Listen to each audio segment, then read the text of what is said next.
వేదిక మీద ముఖ్యమంత్రిగా ఉన్న జగనన్న గారు చేసిన వ్యాఖ్య కాంగ్రెస్ పార్టీ ఆంధ్రప్రదేశ్ను చీల్చింది, నా కుటుంబాన్ని చీల్చింది,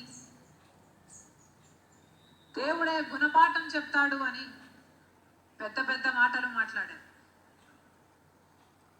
నిజానికి ఆంధ్రప్రదేశ్ రాష్ట్రం ఇలా అభివృద్ధి లేకుండా ఇంత దయనీయ స్థితిలో ఉంది అంటే దానికి కారణం ముందు 5 సంవత్సరాలు ముఖ్యమంత్రిగా ఉన్న చంద్రబాబు గారు, ఇప్పుడు 5 సంవత్సరాలు ముఖ్యమంత్రిగా ఉన్న జగనన్న గారు. ఈరోజు రాజశేఖర రెడ్డి గారి కుటుంబం చీలింది అంటే అది చేతులారా చేసుకున్నది జగనన్న గారు.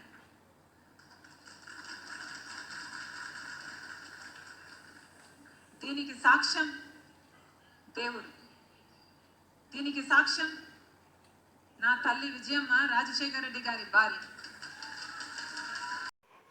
ఆఖరికి వైఎస్ఆర్ కుటుంబం రోడ్డున పడ్డది.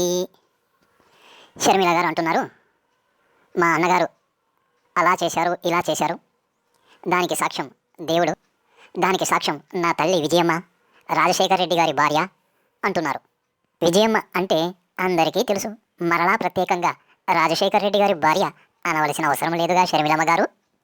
ఇది సరళే కానీ మీరు 2 పిల్లలు వైఎస్ఆర్కి, విజయమ్మ గారికి, అన్న చెల్లెండ్రు. మొత్తం మీద ఆస్తుల పంపకాలలో తేడానా లేక రాజకీయ వారసత్వం కోసం పోరా, ఏదైతేనేమి రోడ్డున పడ్డారు. దేవుడు సాక్ష్యం, తల్లి సాక్ష్యం అంటున్నారు. ఇక మీకు 2 పిల్లలు, సేమ్ మీలాగే. మీరు ఎలా అన్న చెల్లెళ్ళు, అలా మీకు కూడా 2 పిల్లలు, కొడుకు కూతురు, అంటే అన్న చెల్లెళ్ళు.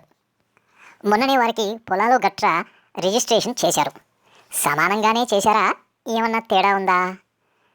అక్కడైతే తేడానే కొడతా ఉంది, మరి తెర వెనుక ఏమన్నా అడ్జస్ట్మెంట్ ఉందేమో మాకైతే తెలియదు. రేపొద్దున వారు కూడా మీ రాజకీయ వారసత్వం నాకంటే నాకు అని వారు కూడా ఇలానే రోడ్డున పడి, నేను రోడ్డున పడడానికి మా అన్న అని, లేదా నేను రోడ్డున పడడానికి మా చెల్లె అని వారు గనక,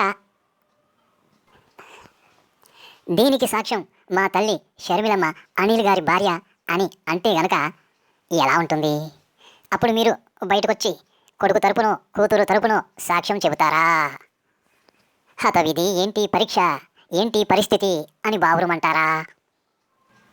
ఒక్కసారి నీకు నీవే ఆలోచించుకో, అసలు ఇవి అవసరమా?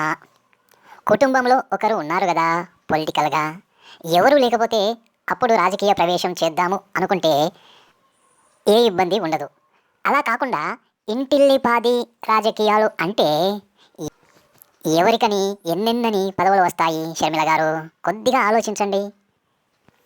ఆఖరికి బయటి వారు అవసరం లేకుండా మీ కుటుంబస్తులపై మీరే విమర్శలు, ప్రతి విమర్శలు చేసుకుంటున్నారు. ఇక త్వరగా మీ తల్లిగారిని కూడా రోడ్డుకు లాగి ఎవరో ఒకరి తరపున మాట్లాడమనండి. ఇంకెందుకు ఆలస్యం? ఫ్యూచర్లో రాజారెడ్డి తరపునో, అంజలి తరపునో మీరు మాట్లాడవలసి వస్తుంది అని గుర్తుంచుకోండి.